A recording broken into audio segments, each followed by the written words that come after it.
Okay, I want to give you my opinion about the TVs we have available today. Because if you watch my videos about the G3, I am just telling you everything I don't like, okay? Which is basically we have raised blacks under lighting conditions, which is worse. It's just objectively worse. Okay, my cell phone doesn't look like that. Okay, my cell phone screen looks black under the sun. Okay, I have a Samsung Galaxy S23 Ultra, so I cannot deny, nobody can deny that raised blacks under lighting conditions is a problem, and it makes the TV worse for a bright room. Okay, but then even worse than that, because I'm going to use the TV on a dark room anyway, so it doesn't make a big difference for me unless it is also a problem on a dark room, which I cannot be sure. I don't know, because nobody talks about that. Okay, so I would need to test it myself to see if it would still be a problem on a dark room. But mainly what really like touches my heart, and it makes me like upset with the G3 to no end, is that LG decided to remove 120 FPS black frame insertion, which is the reason why I got this LG C1. Okay, it is so fantastic for gaming, PC gaming. Okay, if you're playing on a console, you don't have a lot of games that can run at a rock solid 120 FPS. Okay, so it's not a big deal if you are on a console, but if you have a high-end PC and you can get 120 FPS in some games, this is an experience that is just next level. Okay, it's absolutely amazing, and that just bothers me so much. How can you have a feature that is so amazing and you just remove it? Okay, and also now understanding much better how black frame insertion works, I know that the G3 would be phenomenal for black frame insertion. We are talking about unprecedented levels of motion clarity.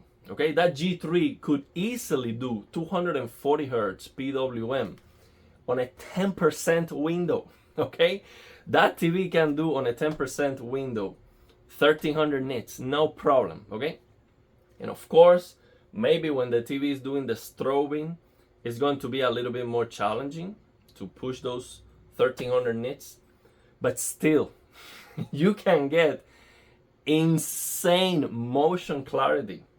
Okay, we're talking about 0.8 milliseconds of persistence, and that would look so much cleaner than any CRT. It would be just bananas. The motion clarity of the G3 would be bananas. That's why you see me complaining so hard and being so harsh with LG, because nobody talks about that, because most people don't know enough to care about that. Okay, and then you see me, yeah, to not keep because then you also have on the G3, they are trying to prevent users from turning off TPC and GSR, which I don't like. I want to turn that off, which is the dimming. And yes, they improve the issues that TPC has, mainly, which is basically making everything darker when it shouldn't, which is when you have like low APL scene that is too long, it's gonna make everything darker and then you cannot see anything. Okay, so they fixed that situation, but still, I want to turn off TPC and GSR. Let me do it. Don't try to hide the real service menu.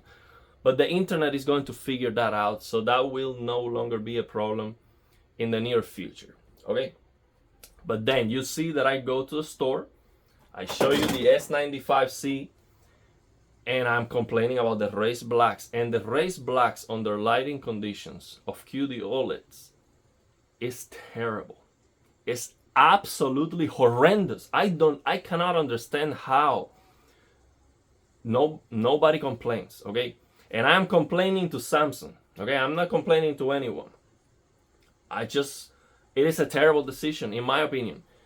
Add the polarizer to the screen. I don't care. Cut the brightness in half. Give me perfect blacks. I want to get that QD OLED color vibrancy, awesomeness, okay? But do not affect the blacks, okay? I much rather have half the brightness and get the color vibrancy. Even the color is gonna be reduced also when you cut the brightness in half, but it's still gonna be better than WRGB OLEDs. And I would go with that, 100%. So now, I will be honest, if Samsung decides to make a QD OLED TV with 120 FPS black frame insertion, a TV that can do 240 Hertz PWM, oh man, I would jump on that. I'm telling you, I'm getting that TV day one, and I couldn't care less about the race blacks, okay? I'm just not going to care, okay? Not going to give a crap about that. Because, you know, you have to use the TV on a dark room anyway. But I'm still concerned that the QD OLED technology is going to look, it's not going to have that micro contrast on a dark, even on a dark room, because the brightness from the screen might light up everything. So yeah, I'm not sure about that. I would need to test it, and nobody talks about that. So yeah, basically, no TV is perfect. No TV is perfect, and you need to buy something, okay? And if you ask me, I would tell you, those TVs are much better than the LG C1, and it's not close. They are much, much, much better TVs, and they have much better technology, the processing. It is just a much better experience for most people, okay? And even for myself, those TVs are better, and I would be very happy if I would buy those TVs, because I would be able to enjoy an HDR experience that is out of reach for this LG C1, and the color vibrancy, and I'm sure I will figure out how to make it look the way I want, and you know, get the most out of it, and I would love it.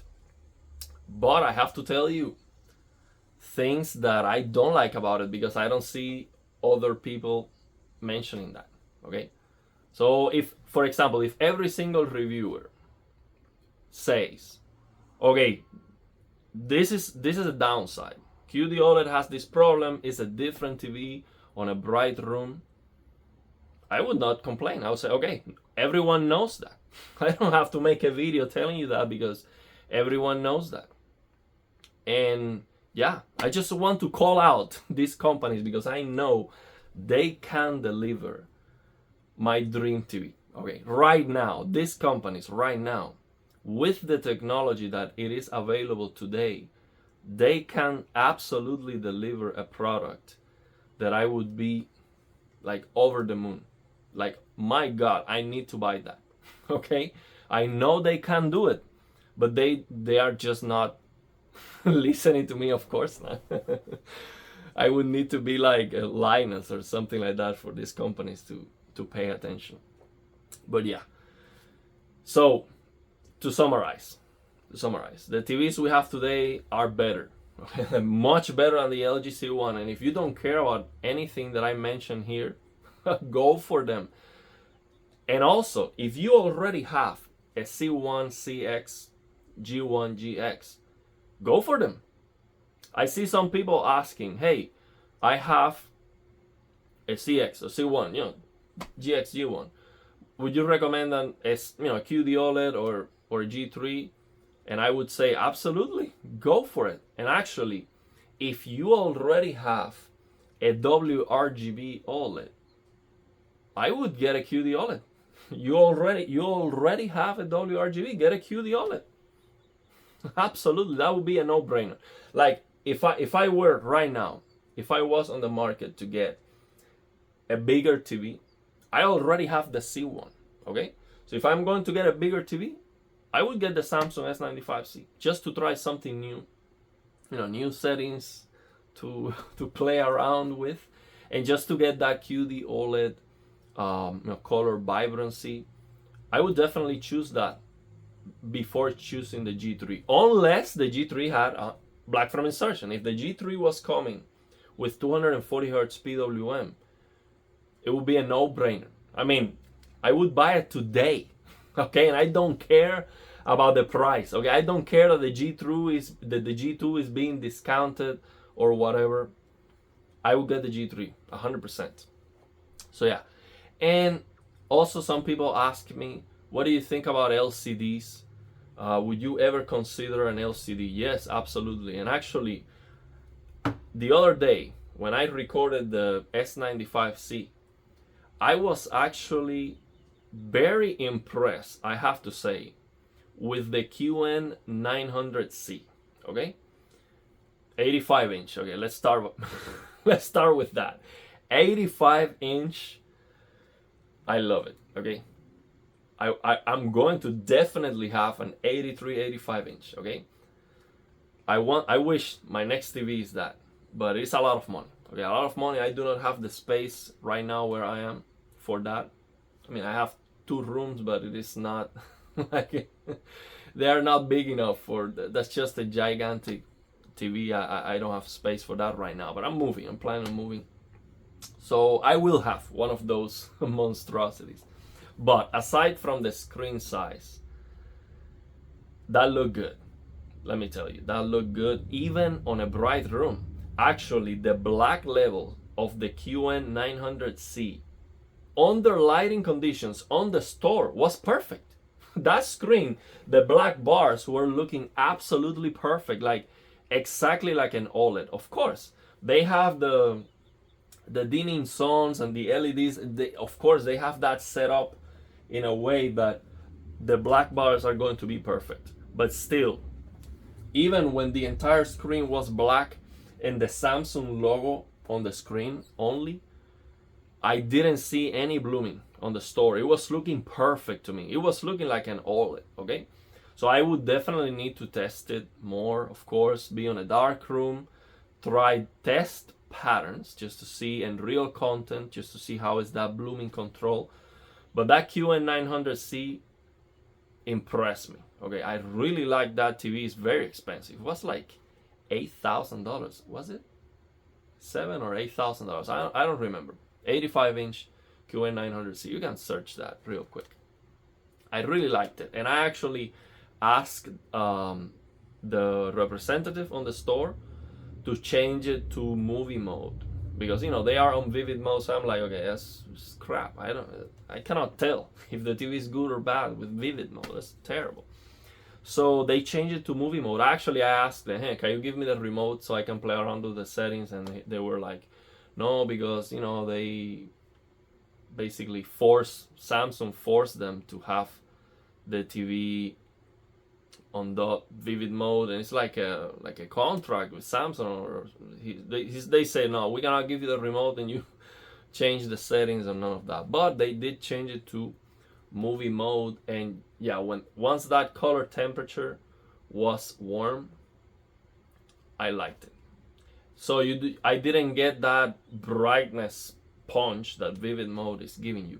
But when I had a scene that was brighter, it looked good, man. It looked good. It looked bright. The contrast of the TV was great. The color vibrancy was great. I mean, I like that TV. Okay, I cannot recommend it because I would need to test it more. But first impressions, I was blown away with that TV, and that was an LCD. So if you ask, hey, would you ever get an LCD? Yeah, maybe. If I'm looking for an 85 inch, and I don't have the money that an OLED would cost for that size, maybe I would consider an LCD. And the other reason why I would consider an LCD would be something like TCL. They have a TV in China right now, or Japan, something like that, that is 5,000 nits. Okay, I saw that interview in HDTV test with the TCL representative, and he asked about that, and the representative, he said, or the chief of TCL or marketing or whatever he is, and he said that TV might be coming to the US soon. Okay, so, or at some point, not soon, but at some point. So 5,000 nits with acceptable black levels and blooming control, and yeah, that, and a good price. So that's not gonna be cheap, but yeah, that I might I might consider that if it makes financial sense for me at the moment. Okay, at that moment. So right now I am not on the market to buy anything because I'm planning on moving. So I'm not gonna be. I don't want to have a gigantic TV to have to move around, and I don't know yet when I'm going to move. So yeah, just looking for a nicer weather to be. So yeah, that's my take. That's what I think. So the TVs we have today, they are great. No TV is perfect. I'm just telling you what I don't like, and I get emotional because a lot of those things I don't hear that on the internet, okay? And I feel like somebody has to talk about those issues, okay? And it feels great to have a YouTube channel and to have a voice and just give you my opinion, okay? My honest opinion. I'm not an expert. I am not a master, or I'm just somebody who likes TVs, and I've been learning about this thing a lot for the last year, okay? That's it. And this is my opinion. You have yours. Let me know in the comments your thoughts and opinions, and if you have any questions.